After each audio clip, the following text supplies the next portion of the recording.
This is Democracy Now!, democracynow.org, the War and Peace Report. The writer, the poet, the performer, Maya Angelou, was also remembered Saturday at the memorial in North Carolina at Wake Forest, where she taught for 3 decades. Maya Angelou died last month at the age of 86. Speakers included First Lady Michelle Obama. To the family, Guy, to all of you, to the friends, President Clinton, Oprah, my mother, Cicely Tyson, Ambassador Young. Let me just share something with you. My mother, Marion Robinson, never cares about anything I do. But when Dr. Maya Angelou passed, she said, "You're going, aren't you?" I said, "Oh, Mom, I'm not really sure. I have to check with my schedule." She said, "You are going, right?" I said, "Well, I'm going to get back to you, but I'm going to have to check with the people, figure it out." I came back up to her room and I found out that I was scheduled to go, and she said, "That's good. Now I'm happy." It is such a profound honor, truly a profound honor, to be here today on behalf of myself and my husband as we celebrate one of the greatest spirits our world has ever known, our dear friend Dr. Maya Angelou. In the book of Psalms it reads, "I praise you, for I am fearfully and wonderfully made. Wonderful are your works. My soul knows very well. My frame was not hidden from you when I was being made in secret, intricately woven in the depths of the earth." And what a perfect description of Maya Angelou and the gift she gave to her family and to all who loved her. She taught us that we are each wonderfully made, intricately woven and put on this earth for a purpose far greater than we could ever imagine. And when I think about Maya Angelou, I think about the affirming power of her words. The first time I read Phenomenal Woman, I was struck by how she celebrated Black women's beauty like no one had ever dared to before.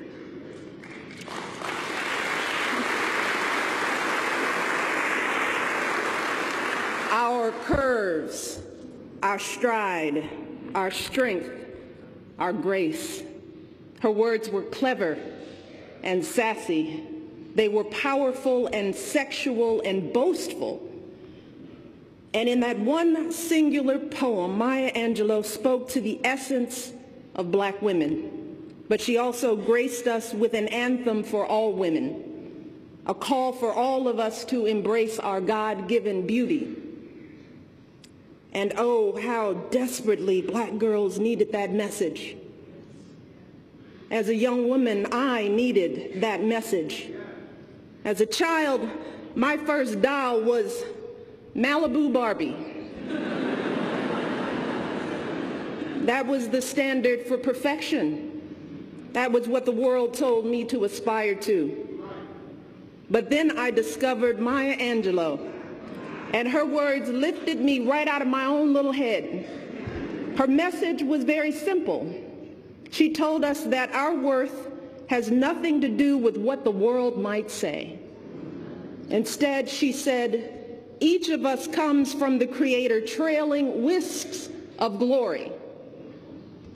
She reminded us that we must each find our own voice, decide our own value, and then announce it to the world with all the pride and joy that is our birthright as members of the human race.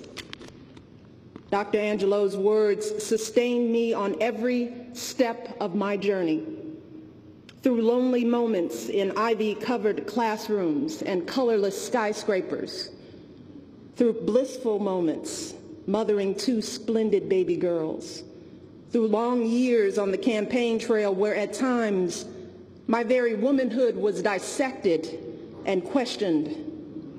For me, that was the power of Maya Angelou's words.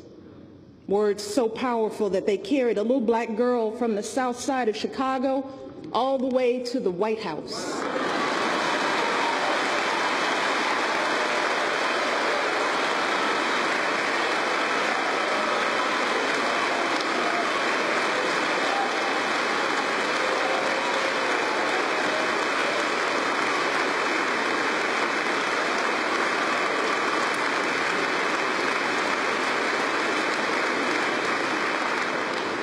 And today, as First Lady, whenever the term authentic is used to describe me, I take it as a tremendous compliment because I know that I am following in the footsteps of great women like Maya Angelou.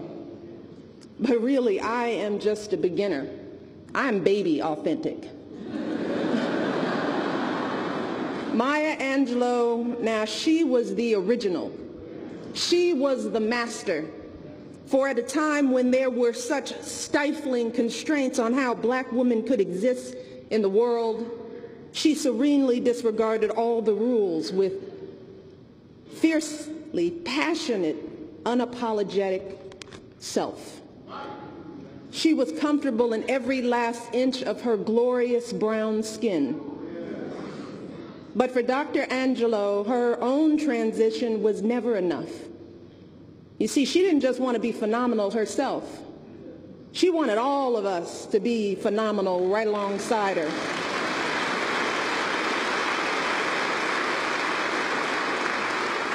So that's what she did throughout her lifetime. She gathered so many of us under her wing.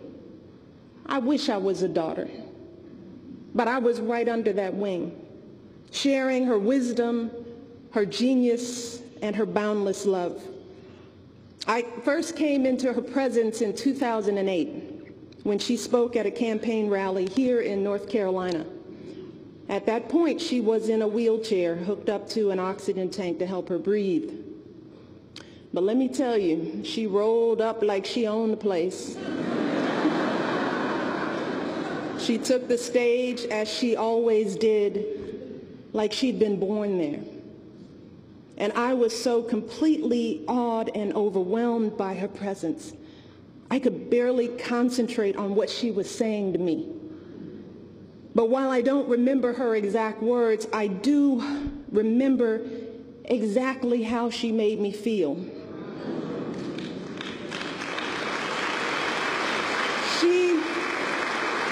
She made me feel like I owned the place too. She made me feel like I had been born on that stage right next to her. And I remember thinking to myself, Maya Angelou knows who I am, and she's rooting for me. So now I'm good. I can do this. I can do this. And that's really true for us all. Because in so many ways, Maya Angelou knew us. She knew our hope, our pain, our ambition, our fear, our anger, our shame. And she assured us that despite it all, in fact, because of it all, we were good. And in doing so, she paved the way for me and Oprah and so many others just to be our good old black woman selves. She showed us. She showed us that eventually, if we stayed true to who we are, then the world would embrace us.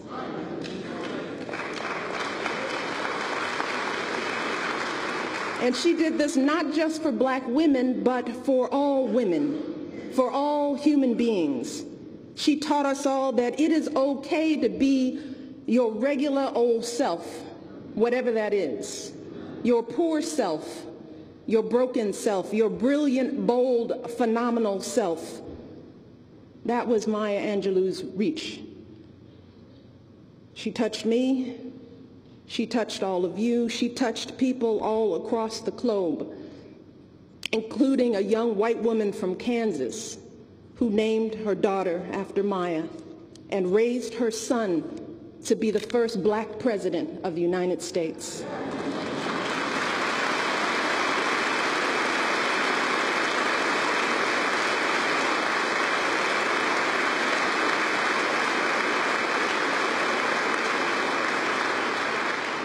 So when I heard that Dr. Angelou had passed, while I felt a deep sense of loss, I also felt a profound sense of peace, because there is no question that Maya Angelou will always be with us, because there was something truly divine about Maya. I know that now, as always, she is right where she belongs. May her memory be a blessing to us all. Thank you. God bless. First Lady Michelle Obama speaking at Saturday's memorial service for Maya Angelou at Wake Forest University, where Maya Angelou taught for over 30 years. Oprah Winfrey also spoke. I remember the first time I heard that phrase, God put a rainbow in the clouds. I was in utter despair and distraught, and had called Maya. I remember being locked in the bathroom with the door closed, sitting on the toilet seat. And I was crying so hard, she could barely understand what I was saying. And I was upset about something that I can't even remember now what it was. Isn't that how life works? And I'd called for a long-distance cry on her shoulder, but she wasn't having it. She said, as you all know she could, "Stop it. Stop it now." And I said, What did you say? And she said, "Stop your crying now." And I continued to sniffle, and she said, "Did you hear me?" And I said, "Yes, ma'am." Only she could level me to my 7-year-old self in an instant. And she said, I said, "Why do you want me to stop crying? I'm trying to explain to you what happened." And she says, "I want you to stop and say thank you.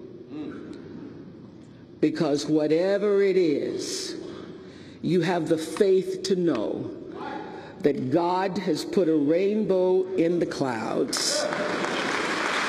And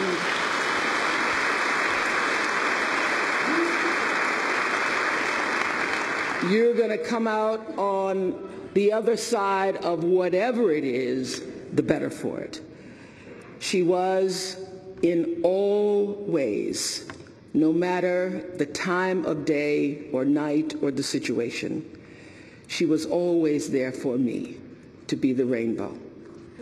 I marvel at God. I am just in awe that I, a little colored, then Negro girl, growing up in Mississippi, having read I Know Why the Caged Bird Sings, and for the first time reading a story about someone who was like me, I marveled that from the first page, "What you looking at me for? Didn't come to stay, only came to say, Happy Easter Day." I was that girl who had done Easter pieces and Christmas pieces. I was that girl who loved to read. I was that girl who was raised by my Southern grandmother. I was that girl who was raped at 9. So when I first met Maya Angelou in the late 70s in Baltimore as a young news reporter and begged her to do an interview with me, and I said, I promise, if you just give me your time, I promise it will only be 5 minutes. And at the end of 4 minutes and 58 seconds, I told the cameraman, "Done." And Maya Angelou looked at me and said, "Who are you, girl?" First, we became friendly and then sister friends. And the first time she told me I was her daughter, I knew I had found home. Sitting at her kitchen table on Valley Road, she was reading Paul Laurence Dunbar, Little Brown Baby with Sparkling Eyes. That was my favorite place to be, at the kitchen table or sitting at her feet, leaning over her lap, laughing out loud for real, soaking up all the knowledge, all the things that she had to teach, the grace, the love, all of it. My heart was full. Rarely did we ever have a phone conversation where I wasn't taking notes. She was always teaching. When you learn, teach. When you get, give. I was a devoted student of Maya Angelou's, learning up to our very last conversation the Sunday before she died. It has been difficult for me to try to put into words what it means to lose, as Cicely said, our rock.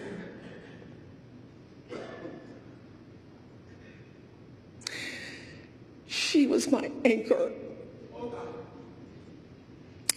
So it's hard to describe to you what it means when your anchor shifts. But I realized this morning I really don't have to put it into words. What I have to do is live it. Because that's what she would want. She would want me, you, us to live her legacy. I remember when I opened my school in South Africa and I said to her, "Oh, Maya, this is going to be my greatest legacy." And she said, "Not so fast." Your legacy, she said, is every woman who ever watched your show and decided to go back to school. Your legacy is every man who decided to forgive his father. It's every gay person who decided to come out because they saw a show of yours. Your legacy is every person you ever touched. Your legacy is how you lived and what you did and what you said every day. So true, Sister Maya. I want to live your legacy. We want to live your legacy as you touched us all. Each of us who knew her, those only touched by her words or those who were able to be blessed to sit at the kitchen table. We are next in line to be a Maya Angelou to someone else. It's a challenge that I embrace with my whole heart. I cannot fill her shoes, but I can walk in her footsteps to carry and pass on to the next generation what she knew so well, what she tried to teach all of us. We are more alike than we are different. When I see you, I'm really just looking at myself in a different costume. I am human, and therefore nothing human is alien to me, she used to teach. So we must carry on and pass on, lifting humanity up, helping people to live lives of purpose and dignity, to pass on the poetry of courage and respect. That is what she would want. That is what we will do.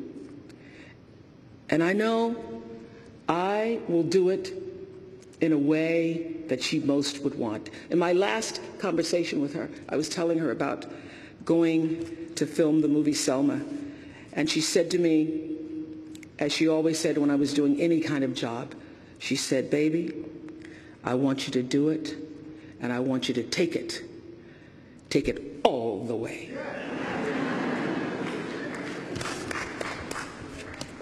Oprah Winfrey speaking Saturday at the memorial service for the poet, for the performer, for the author, for the writer, playwright, activist Maya Angelou.